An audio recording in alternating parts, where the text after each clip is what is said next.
Do you have many moments where you stop and think life has just turned around in just a few years? I wasn't trying to get loads of followers and people were like, "You're growing really fast." I was like, "Oh, am I?" I wasn't even looking. There's rarely a day that goes by where something doesn't make me go, "Wow, I can't believe this is my life." I need something that's not just going to rely on me as a brand. It needs to be a brand in itself. I'm really not money motivated at all. I'm purpose orientated. I need to make impact.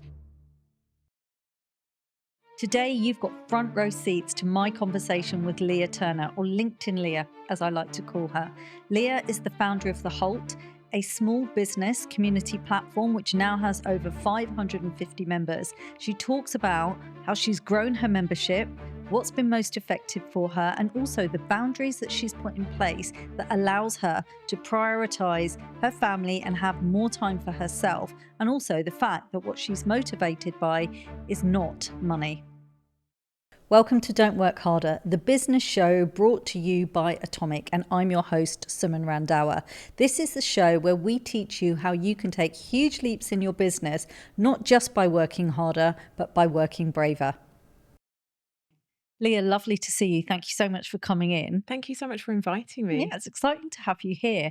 And you know, it's so interesting. When I was researching you, because I've known of you for a good few years during the beginning of my business journey. And then as I kind of joined Andrew and Pete, I obviously got to see more and more of you. Do you have many moments where you stop and think, literally, life has just turned around in just a few years? Yeah, I mean, that was one of those moments where I was just like blown away because I'd saved up during COVID. Um, and prior to COVID, I'd only been on LinkedIn for about 6 months. And LinkedIn was where that changed everything for me when I started creating content and growing my business on LinkedIn. Like there's rarely a day that goes by where something doesn't make me go, "Wow, I can't believe this is my life.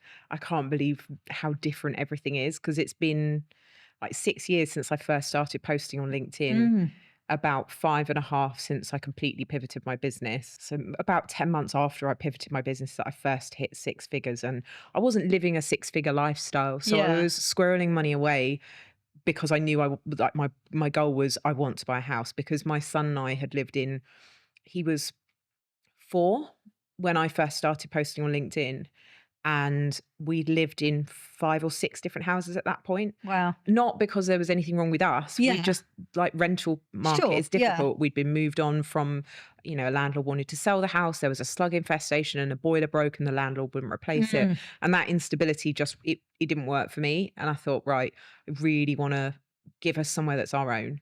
And that moment, I think I must have cried so many times. And I'm not really a crier. I Yeah. don't really get that emotional, but those like moving into that house and setting up life up in the north, I was like, "Oh God, I can't believe we've done it." And I still arrive home. I still go in the front door and go, "Wow." Yeah, this Like is mine. we finally got there. And with what I get to do every day for business, I was like, today I was at Canva HQ. It's like, I can't believe this is like work. I Yeah. get to call this work. I get to make friends, socialize, go to events, help great people, and be really creative. And I actually get to pay all my bills by doing that. That's quite hard to Yeah. get used to. And then even more so, I think, when I just think how much in such a short amount of time. But what I think is really interesting is that, yes, we're going to talk about your business and the Holt, and kind of, you being known as Queen of LinkedIn, or LinkedIn Leah, as I call you. But actually, before you pivoted to, the kind of LinkedIn training and being an expert of that platform, you were doing a side hustle. Is that right? Which was the transcribing. So that was my main business. I see it became your main business. Yeah, it became so when I left school at 16 and kind of worked like cafe, office jobs, personal assistant jobs, and then I got an office job for a building consultants. Yeah. And I stayed there for quite a while, and I'd gone traveling, and I went traveling on my own around Thailand, Yeah. and I fell in love with it. And I realized if I wanted to do more of that traveling, I'd saved up for ages because I really was not ever making much money. I just about covered all my bills. And I knew if I wanted to do more traveling, I had to make more money. Right. So I think I remember coming up with the business idea, and it was only because I'd done audio typing as part of my job Right. for a few of Okay. the sort of temp jobs and office jobs I'd done. And I was sat on a beanbag on the beach in Thailand. It was about 5 o'clock in the morning, and I had a cocktail in my hand and a cigarette in the other. I don't smoke anymore, but I had a cigarette in the other. And I was like, right, I'm going to start a business and I'm going to do audio typing. And I didn't even know if it was a service people paid for. Yeah. But I got home from Thailand and then I started the business. I started like advertising on Gumtree, and within 6 months, that business was keeping me so busy that I was basically working two full-time jobs for about a year. The whole of, what was it, 2012, I was working 37 and a half hours as an office manager, and then working like I'd get home at 6:30, start typing at 7. I'd work till 1 or 2 in the morning, get up at 6, work another 2 hours, drive to work, do my full-time job. Weekends were just lost to work, and that was my life. And I was just like, right, I'm gonna have to go all in on the typing. Right. And And then I that's when it yeah, became your full time. and I did that until my son was 4. So that was about 8 years, 8 and a bit years that I did that. But back then, what made you decide I am going to promote my business or I'm going to talk about me on LinkedIn? Boredom, if I'm honest. When I first logged on to LinkedIn, one of my friends, Jerry, actually framed my first LinkedIn post and sent it to me. She had one of her assistants scroll all the way back Wow. and had it printed off. And it was so cringe. It was one of those very overly corporate, and you would never believe it was me now if you read it back, because that's not me at all. But that was the kind of content I was creating. And it felt so uncomfortable for me because it's just not who I am. Okay. And it wasn't working. Like I didn't get any interaction. And so I have ADHD and suspected autism. And when something isn't fun for me, I can't be consistent with it. So I just sort of thought, well, if I'm going to do this, I need to make it fun. Mm-hmm. And if it's not fun, I won't keep doing it. And it might not work and it might not get me anywhere, but I quite like writing. So let's just post it and see what happens. Like, what's the worst that can happen? And how quickly did you get from that first post and probably just a few friends and family and ex-work colleagues? Yeah. Actually, LinkedIn, probably less friends and family, more ex-work colleagues, Yeah. to the first 10,000 followers. Really fast. I think I had like 400 people on my LinkedIn, and I'd had a LinkedIn profile since like 2012, Okay. but never done anything with it. I didn't Yeah. even have my photo on it. It was a logo from my business. Yeah. It was 2 months it took to go from that 400 to 10,000 followers. But I didn't know it was weird. I didn't know that that was unusual. Yeah. Like, I wasn't trying to get loads of followers, and people were like, "You're growing really fast." I was like, "Oh, am I?" I wasn't even looking at the numbers, And and it was what kind of content were you creating then? oh, there was all sorts. A lot of it was just like documenting things that I was doing, because I was like, no one wants to hear me pitch constantly. Yeah. Oh, come and buy my transcription services. It's boring. So I was telling them about jobs that I was working on. So like I transcribed an interview with a porn star, and I transcribed an interview with cow farmers doing artificial insemination. And so I was talking about like all these weird jobs I was working on and interesting things, funny client interactions that I'd had, juggling parenting with my little boy at home, because he hadn't started school yet, because he's a September baby. So he Right. starts school when he's almost 5. So we Yeah. had that extra year at home. So I was just documenting everything. There was like photos of us and stories of our travel adventures. Because even when I was broke, like I had lots of friends from traveling previously. Yeah. We'd go and stay with friends in different places. So I talked about all aspects of life and the things that I was learning. And then when I started learning things that worked on LinkedIn, I started sharing what was working for me on LinkedIn. And so people were like, "Oh, she seems to know her stuff." You must have cut through, right? Because if I think back to what I was seeing on LinkedIn 8 or so years ago, I don't know that there was much storytelling on there. Can you remember feeling like your content was different at that time? We're going to take a short pause to hear from one of our sponsors. Sponsors help us make the best show possible.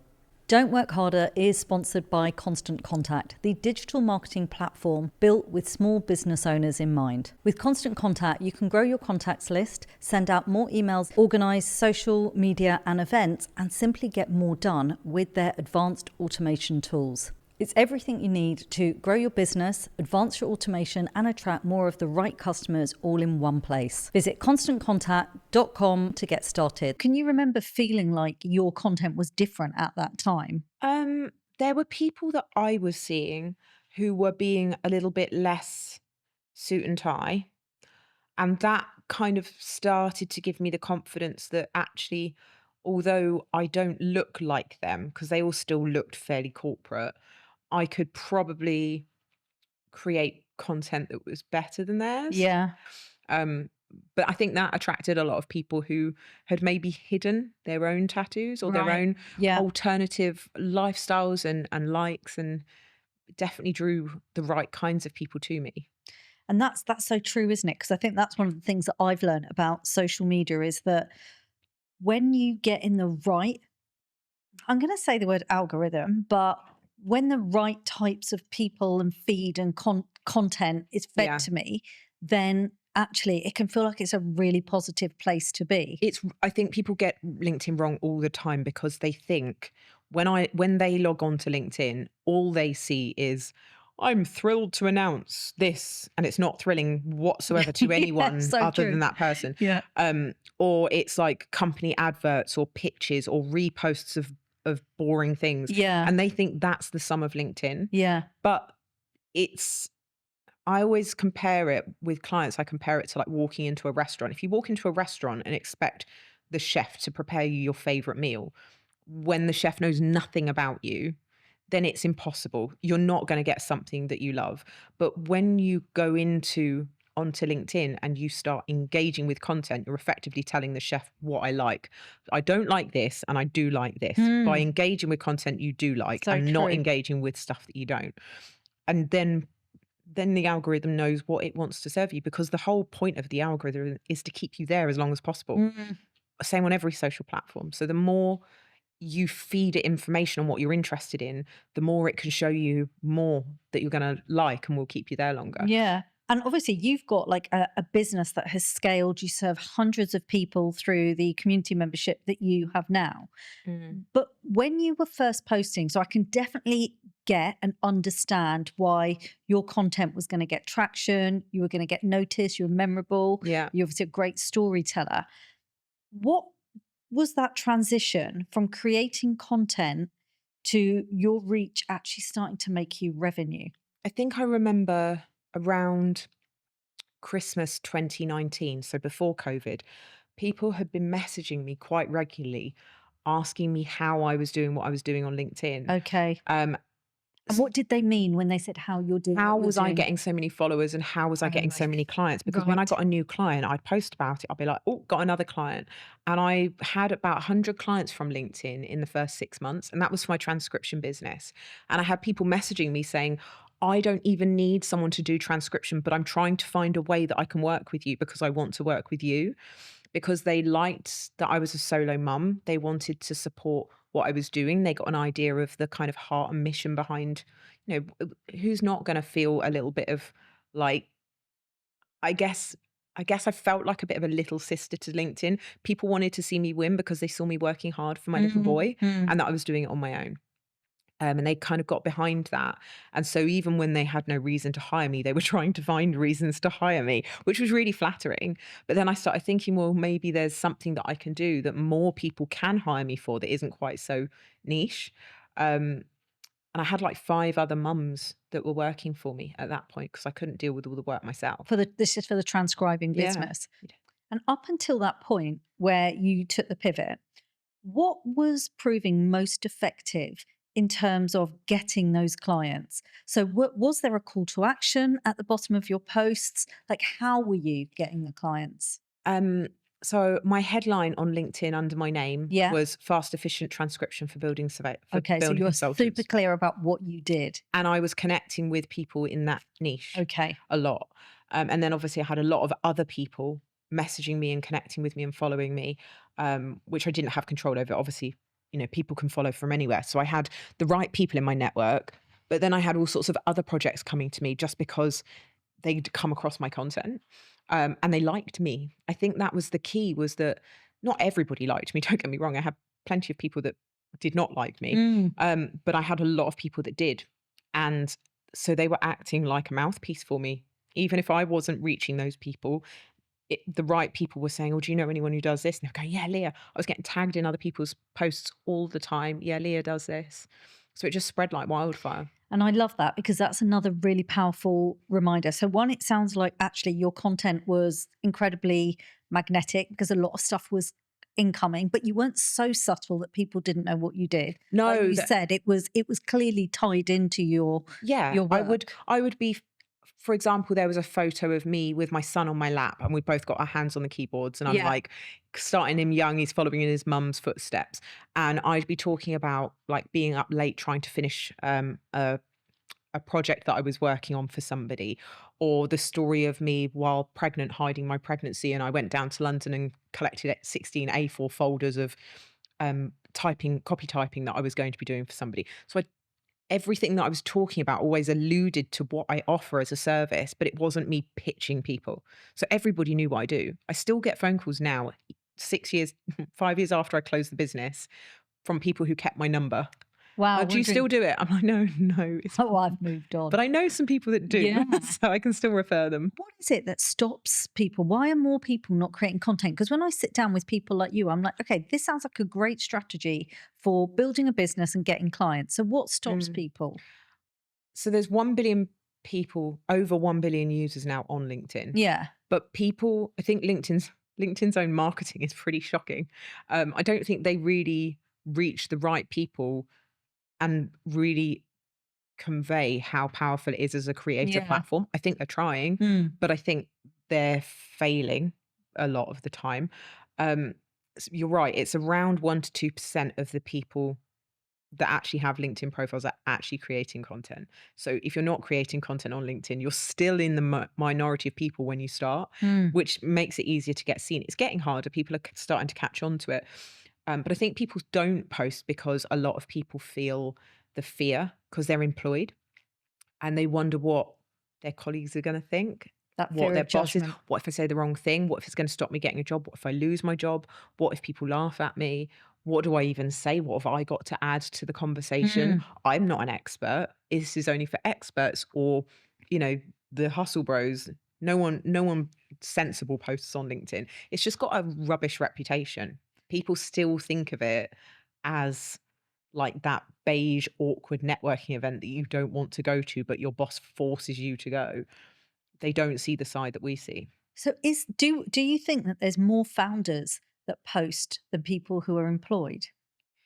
I would say yes. Yeah, because that would make Yeah. sense with what you've just said about the Because fear of judgment. certainly from what I see, for founders, it's a free way to market your business. Well, free if you're not paying for premium, but Yeah, yeah. mostly free. If you're an employee, most employees have to be convinced or motivated, incentivized to actually start creating content. Because I Of used to go in course. and train these people, and they'd all be like, "Yeah, definitely, I'm definitely going to do this in front of the boss," and then they wouldn't do it Because they because. need to see what was in it for them. And they also, yeah, well, that's exactly it. They think, well, why should I build this brand? Why should I do this? And a lot of them, I guess they're expected to do it in their free time and Yeah. they don't want to promote somebody else's company in their free time. But when it's your business, you want to talk about it, you want to promote it to people, you want to reach the right people. So there's a different motivation there. So you realize that actually I'm really good at this. My business is growing, Mm, and the pandemic meant that actually the work that you were doing, there wasn't as much demand for it. So mm, how did you go from being known for your transcription work to suddenly thinking, actually, I can teach people how to create mm. content and get clients online? It was April 2020 Okay. Literally and just after Boris had. yeah, so Boris announced lockdown. I drove down to my mum's just before lockdown was announced in a panic because I was like, if he locks down, I'm going to lose all my clients. I'm not going to be able to pay my bills and I'm not going to be able to do any typing work that I do have with Right. a So this was still 4-year-old the at home. transcription. Yeah, because nursery was going to be shut. So I was like, Yeah. how am I going to do something that requires hours of focus and headphones on with a 4-year-old running around at home? Like, I can't possibly do that. So I fled down to my mum's in Cornwall and I was really dramatic for about a week. I was like, my life's over. Everything's gone to Yeah. It was crap. a I'm scary like, time, though. yeah, I Yeah. was really, really like freaked out. I'd posted a video on LinkedIn about genuinely being scared because everything was going to fall apart. And loads of people really resonated with it because I think no one was really actually talking about the fear we had Yeah. because we just didn't understand what was going on. Um, and then I decided to pull myself together and come home, and I packed up and went home. And I just decided that if if I couldn't do the transcription work, like once we then knew that lockdown was happening, I was going to have to find something else. And so many people had already started asking me, can you show me how to do this? And I'd had some phone calls, I'd had some informal chats with people about what I was doing on LinkedIn and helping them. And so I offered out a free session to somebody. And I said, look, will you let me give you some LinkedIn training, just for like an hour on Zoom. And then at the end of it, let me know if you would have paid for it. And he said, yeah, absolutely. You gave me so much information. Like, I really feel like I learned a massive amount. You could definitely charge for that. And so I did. I charged like £99 for 1 hour, which felt absolutely audacious because I used to earn about that in a 10-hour workday. So it was like, who the hell am I asking for that much money? And I booked like 20 or 30 of those really fast. And I was doing multiple of those a day during lockdown, mostly in the evening when my son had gone to bed. And then my next door neighbour started helping out with some babysitting. We bubbled together and Hmm. she started helping. And then I'd done a few trainings with some really amazing women who said, what on earth? You cannot be doing this for £99. You've just taught me so much that I had no idea about. Why are you only charging £99 for that? And one of them had gone off and made about £50,000 in 6 weeks from what I'd taught her. So I was like, okay, yeah. I said, but it's only an hour. She said, it's not about the time that it takes. It's about the value of what I learn. And what I learn has just gone and made me £50,000. And you charged 99. Like, what are you doing?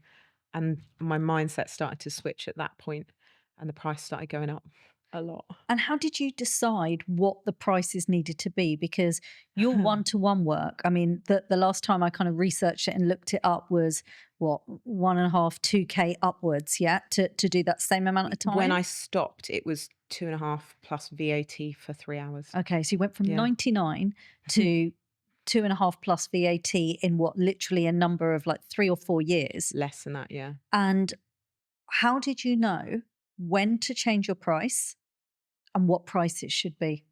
I didn't have a clue. I just started charging more until people stopped buying, and they never stopped buying. I probably could have continued to put it up. I just decided like £99 wasn't enough, and I was working really, really hard. I was working loads of hours. I was like, I can't maintain this. This is crazy. So I increased it initially so I could reduce how many I was doing. I wasn't going to earn more. I was just going to do less. Um, and then they kept selling out. I was sold out every month. So I was like, right, we'll double it again. And See was what it happens. always you delivering, Leah? So it Yeah. was you. So you're the Yeah. pet. So loads of demand, but you're Yeah. delivering. Yeah. So it was always time for money, Yeah. which was obviously great. But once like my son was at school and I was then taking him to and from school all the time, and I was exhausted. Yeah, of course. Honestly, like doing that many coaching sessions in a day, I was like a dragon hoarding treasure. I was just like, oh my God, I can't believe I'm making all this money. Yeah, yeah. This is never going to last. So I'm just going to do as much as I possibly can. And then when lockdown lifts, I'll probably end up having to go back to typing because this is just luck. This is never going to last. Yeah. They'll work out that I'm a fraud. People aren't going to continue to pay this. All that was like Mhm, constantly going mhm. through my head. And then I launched a digital course because my prices were becoming unmanageable for the little businesses and I never wanted to be unaffordable to them. So I created a digital course and a group training program so that there was different price ranges that people could still access what they wanted to learn, just without the one-to-one element. Um, so I had a group training and then I started offering corporate training as well. So once lockdown lifted, I started going into companies and training them. And I was charging about £5,000 for the day for those, which again was like wild because that was what I used to earn in 3 months with the typing. So you're starting to see the model of your business was obviously changing at this point. Yeah. What did you have to have in place in order to go from, because you would have been really busy doing all these one-to-ones, then you Mm, had this idea that I'm going to run this, I'm going to create this digital course. yeah. What was that measure of? Like, were you spending time creating and filming and then selling it? or did you have a slightly different approach? I built a waiting list first. Did I? No, the second time I built a waiting list first. The first time I wrote it all down, Yeah. planned it all out, did everything for it apart from film Okay. because I was absolutely terrified about filming. And Okay. I put that off for about 6 months. And then I finally just like pulled myself together and actually did the filming. And I didn't really have any kind of a launch. I literally just posted on LinkedIn saying, well, it's available now, and sold loads and loads of them. Right. Um, it was a lot easier back then. Like the reach on LinkedIn was a lot more than it is now. So when I posted it, I think I made like £15,000 worth of sales in the first day, and it was only like £199. Wow. Yeah. 15,000 in one day. Yeah. The second one I launched, we made 24,000 in one day. And at this point, was your entire communication to your potential audience, was it all on LinkedIn? Was there like an email list you were building? Yeah, I mean, I never really knew much about email marketing to start with, so Yeah. everything really was relying on social media. So it's predominantly like 95% LinkedIn and then a little bit of Instagram, and that was it. And everything was on there. But I like my reach was so enormous on there that it was super easy. So you had this one platform. Was there any bit of you that ever thought all my eggs are in one Yeah. basket? Oh, right. Yeah, Okay. because I got banned. I didn't know Yeah. this. So what happened and when was I've that? had 2 bans from LinkedIn. One of them was for a post that I put out that they wrongly removed me for because Okay. I hadn't actually broken any rules.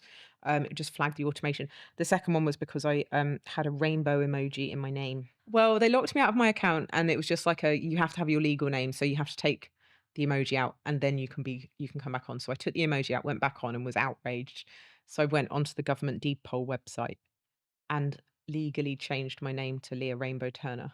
Fantastic. And then, and then sent the certificate to LinkedIn and said, "Well, it's my legal middle name, so why can't I have it in my thing?" And I posted it on LinkedIn, and it went really viral. And Lad Bible and one of the tabloids picked it up, and they relented and said, "Yeah, you can have it in your name."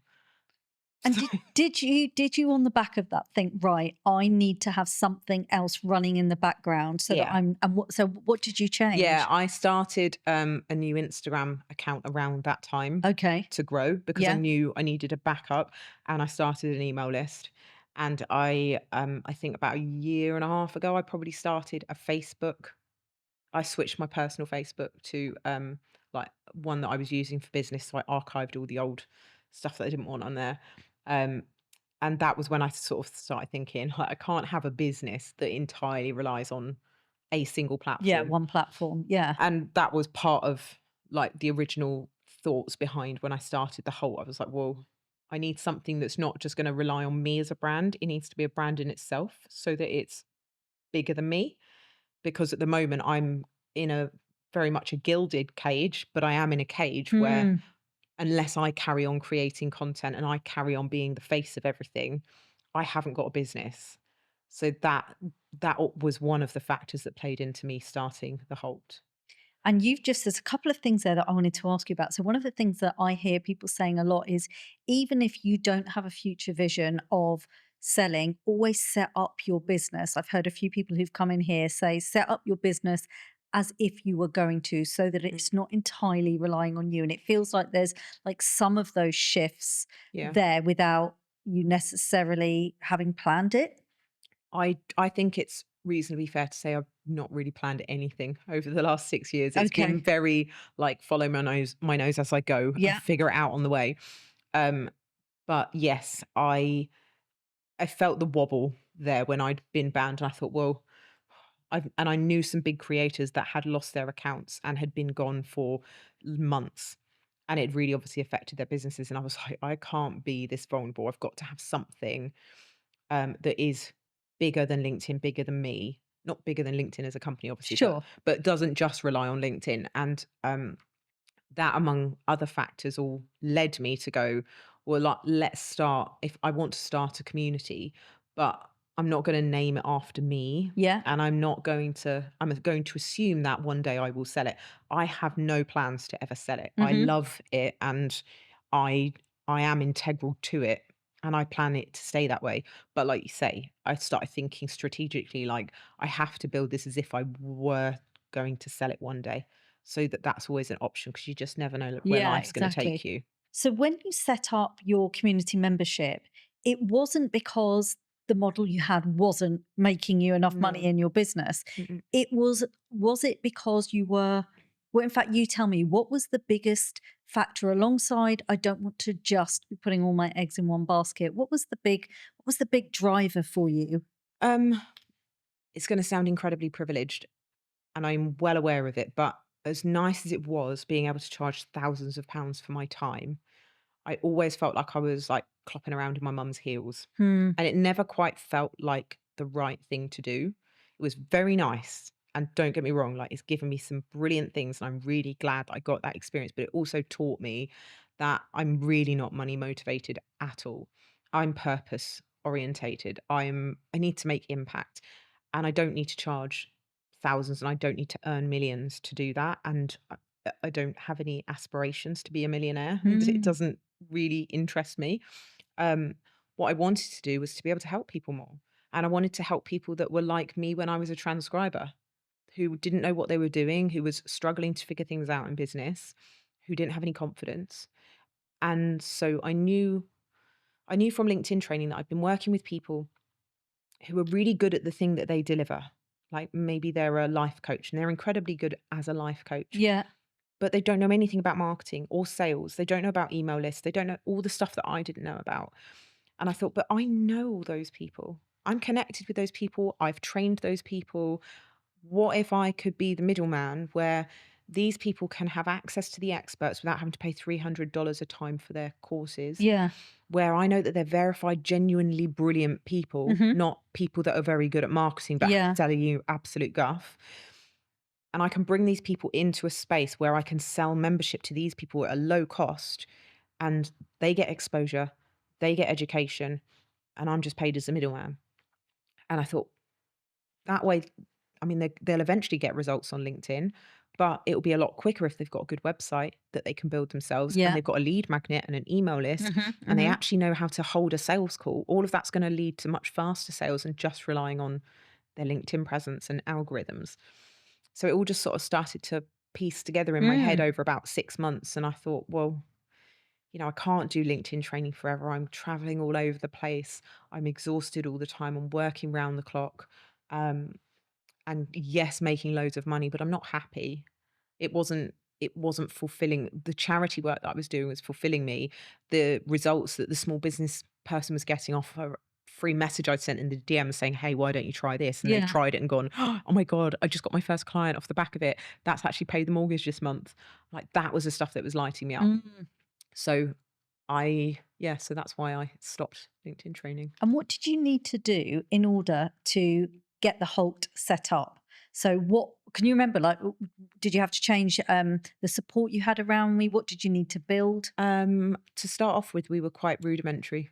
Who's we? How many people So it was did you have me then? and my VA Luke, Yeah. who was really just doing like all my You've done lifestyle some lovely stuff. posts about him Yeah, recently. Luke Yeah. Luke's amazing. I wouldn't be anywhere near where I am now without Luke. Mm. Um, so I had Kajabi, which I already had because I was hosting my digital course on Yeah. that. So I used that just because I didn't want to pay an extra membership Yeah. fee. I used Slack for the chat Okay. so that we could like have communications between us. Yeah. And I think I had like an active campaign account for emails, and that was it.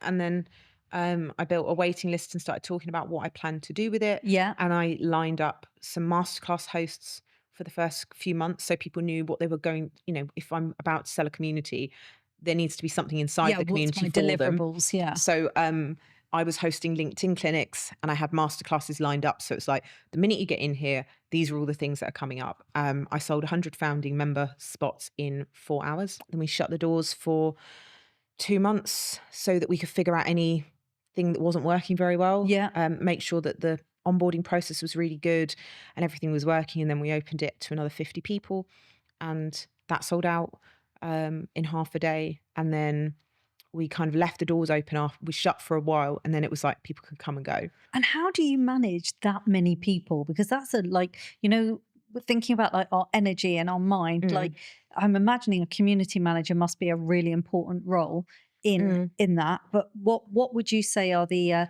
biggest learns that you had about effectively maintaining and growing a community? I mean, it's in the nicest possible way, but never overestimate the intelligence of people. And I don't mean that in a horrible way, Mm, but people make mistakes constantly and oversights. And having a tech team to manage things like, oh, I entered my email address wrong and I didn't get the payment it's often me, confirmation, or yeah. yeah, and it's And often I would me as feel well. We all embarrassed. do Yeah. it. Yeah, we all do it. And Yeah. I have to reassure people regularly, like, don't worry. Yeah. The amount of people that do this on a daily basis, or their payment card fails because they've lost their debit card or it's expired or something. So Right. having a tech team, or I don't know, they've downloaded the app and they can't figure out how to work something, that was taking up a lot of my time. So Alex and Laura run the tech side of things. They're on a monthly retainer. They deal with all of that. And they Amazing. just go into the inbox, deal with any problems that come up. And that I don't have to worry about. Every now and then they message me and I just pass it on to Laura and Alex and they deal with it really promptly. Yeah. So that's been So brilliant. have a strong kind of back end Hmm. team in place. Yeah. Yeah. Community manager Danielle joined us about 2 years ago. Yeah. Danielle's runs a VA agency Yeah. and she's community manager for us. She's brilliant.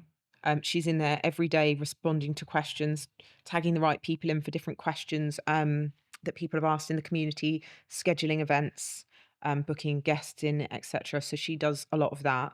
Alex Thompson does my email marketing. So he Yeah. does all of the emails, all of the launches, um, my newsletters. So he's in charge of all of that. And I I don't even see them like until they drop into my inbox. And I know that, like, from what you've achieved, there are so many other people that have built communities that I know have spoken to you, and you've been like really open and generous with what Mm. what you've achieved and what's working. What would you say has been the biggest surprise of like going from the one-to-one and training model to now really driving your business? I'm imagining with the community. I think the biggest change for me is being much more in control of my time Yeah. because I still host masterclasses in the Holt. So I'm there introducing guests, managing things for them. I'm hosting the community calls, I host the speed And how many networking. of those, like, how much of that time does, or how much So of your time does that the take up? community calls is an hour on a Friday. Yeah. The guest masterclasses are usually Thursday afternoons for an hour. Yeah. So we have those 2 to 3 times a month. Members host their own masterclasses for the community. So I don't have to be there for those. They self-host them. And we do speed networking once a month. So the rest of the week is down to me how I'm spending it. And I'm spending a lot of time working on the community or being in the community. Yeah. But I can do that from my phone anywhere that I am. Right. And that's a huge difference if I'm not tied to a 3 hour coaching call or I'm not traveling to London to deliver a 4 hour training and then traveling back again. And then I'm off to Newcastle the next week, which takes up a lot of energy. So the being in control of my own time.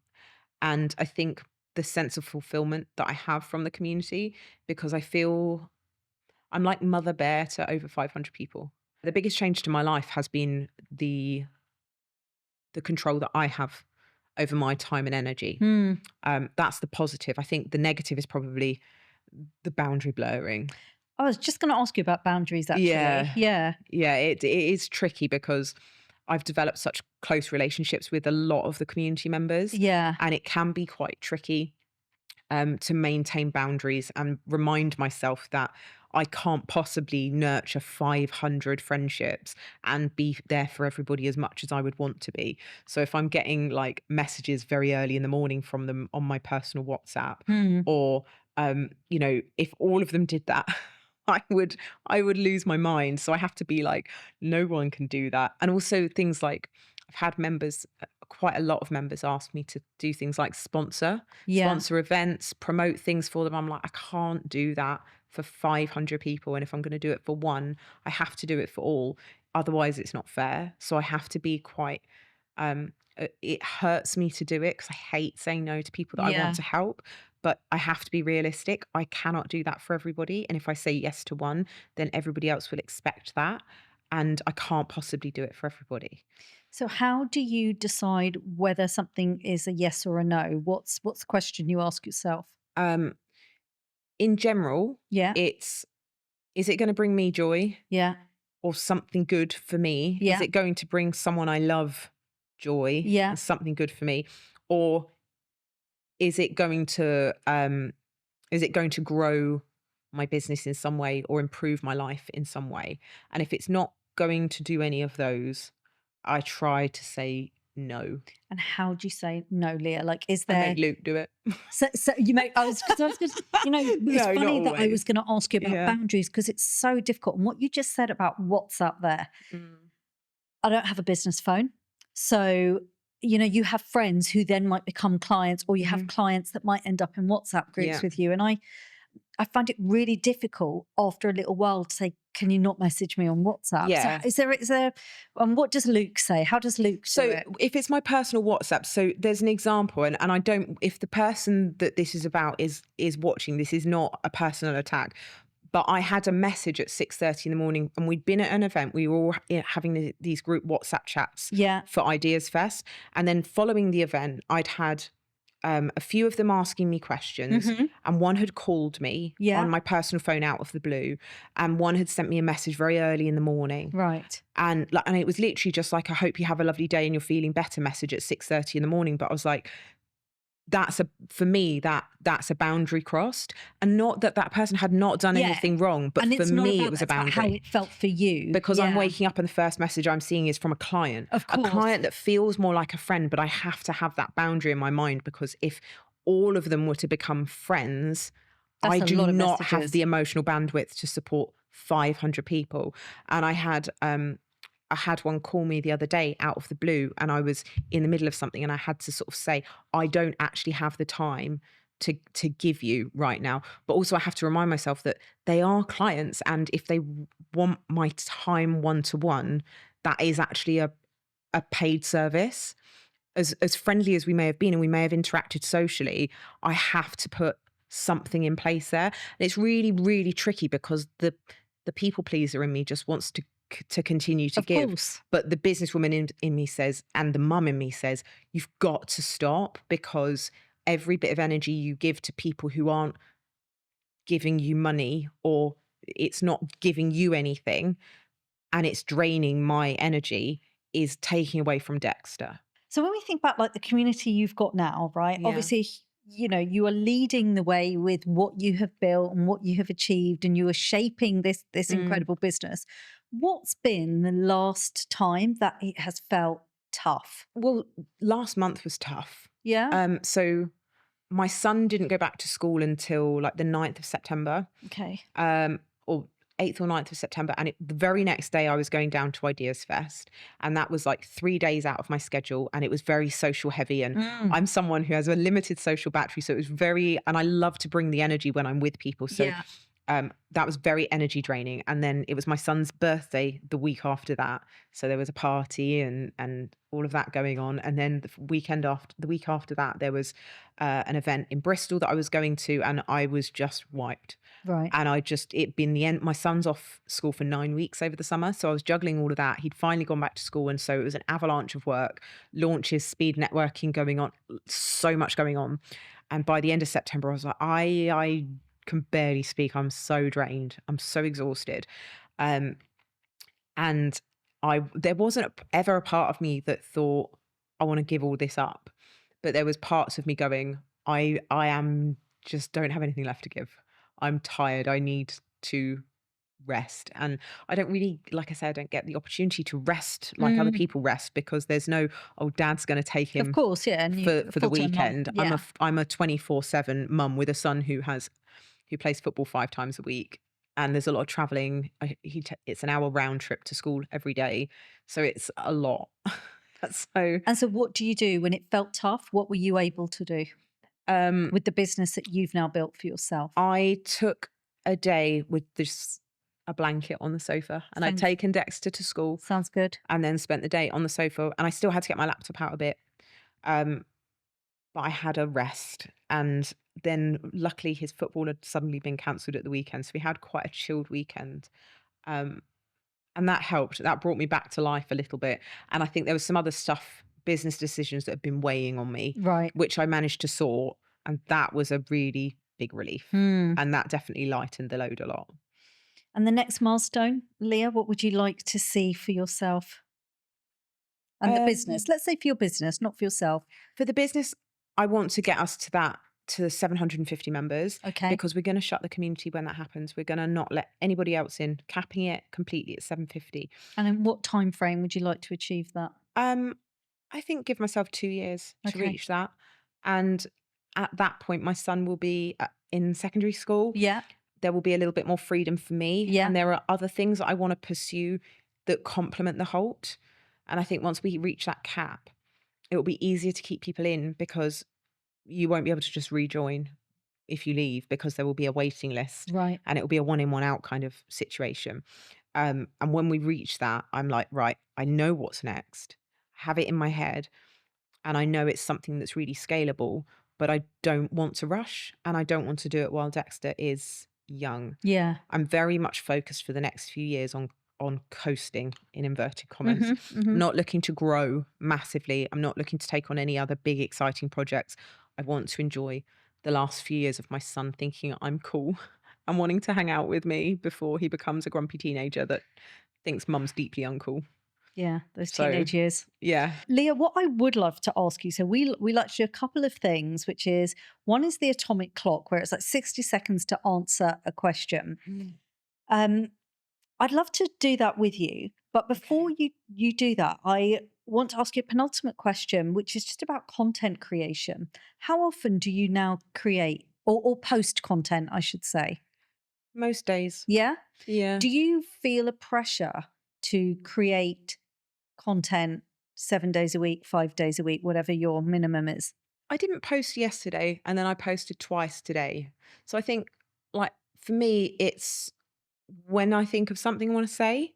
There's obviously stuff that I have planned out, Yeah. based around like things that are going on in the business. Uh-huh. But no, I don't feel pressure. I feel like I can take time off if I wanted to. Yeah. But actually, I enjoy the interactions that I have on there. So for me, the creating content, it doesn't feel like a chore. Yeah. It, like, admin feels like a chore. Mm-hmm.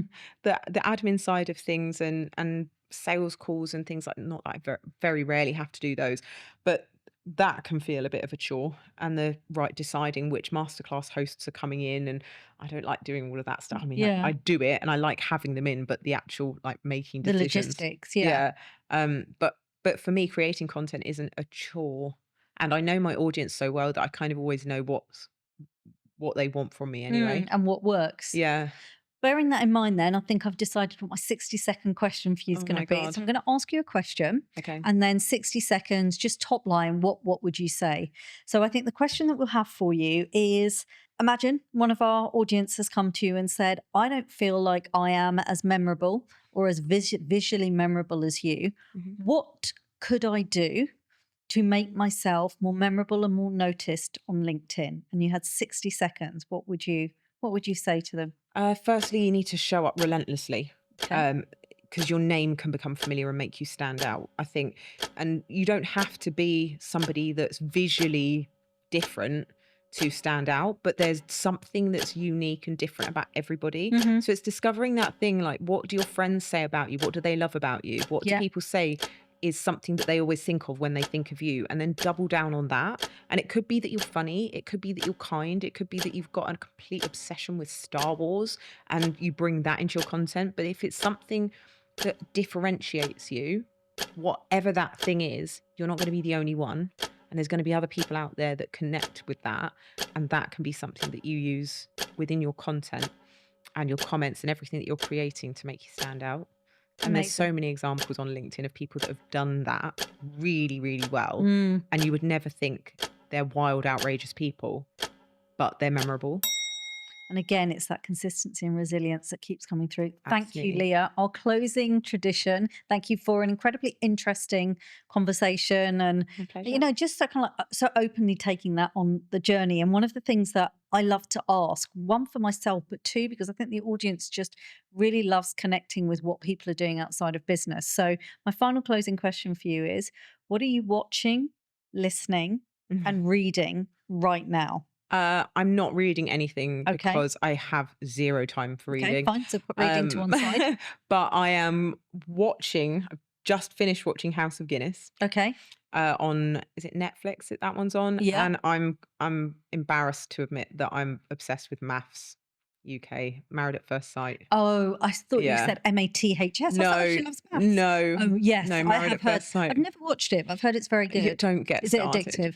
It is, but in the most voyeuristic, like Yeah. perverse way, Yeah. like watching a slow motion car crash kind Okay. of thing. Right. So that, and then music wise, do you have anything you like? I don't get to listen to anything other than K-pop Demon Hunters at the moment because that's my son has it on repeat. But I'm not completely mad about it because it is actually really good. Okay. So great. we sing Golden in the car every morning on the way to school. Sounds like a good way to Yeah. start the day. Yeah, it's a lot of adrenaline and dopamine from that song. Yeah, So. exactly. Amazing, Leah. Thank you so much My for coming pleasure. in and for sharing some of your journey with us. Thank you for having me. Thank you. Always really interesting to get to have a conversation with somebody who you feel like you know them, particularly when someone like Leah is so visible. And I've been seeing her on LinkedIn for a couple of years. But actually, what my biggest takeaways from that is that Leah isn't somebody who is doing all of this because she wants to make lots of money. She actually wants to make a really big impact, and purpose is so important to Leah. And that has been the biggest driver behind her making changes in her business. Even when it was seemingly going well and she was commanding good money for one-to-one time, she still chose to go down the route of building a community membership because of how much more aligned it felt with leverage and with building a community where purpose and passion are at the heart of what she does. Thanks so much for listening to Don't Work Harder. If you enjoyed the episode, please subscribe and share. This show has been brought to you by Atomic, the home of epic business growth. Head to our website at atomic.site to hear more about our business programs and epic events.